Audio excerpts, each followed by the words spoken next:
Uh, Gus has always been known as a play action, run the ball guy.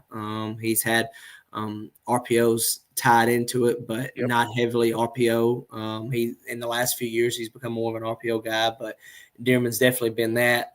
But Dearman has definitely evolved in the passing game side of it, and so being able to transition from the passing game into being able to take the shots, the normal shots that he takes with all the run play action that we do.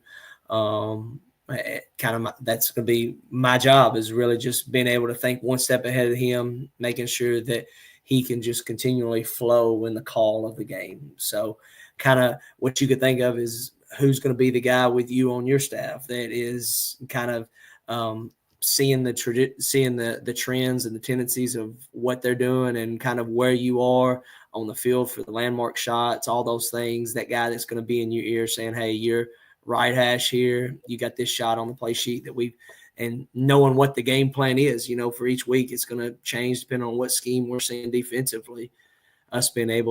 Me being able to really say, all right, hey, this is what we plan for all week. You've got this right here and so forth. So really just kind of keeping him on track, because at the end of the day, as well as I do from a guy that called it on the field, when you get heavily in the flow of things, kind of what you thought of game plan wise gets tweaked in game because of the flow of the game. And so being able to keep him on track and keep him in what we thought of, and then being able to adapt to that as we see in flow and in game scenarios. Because heck, you have a whole game plan come to fruition, and on Saturday for us, all of a sudden you're down to your third string quarterback. Well, he's not near as good of a runner as the guy that you game planned for all year. So how we tweaking that, how we adjusting the game plan to meet that.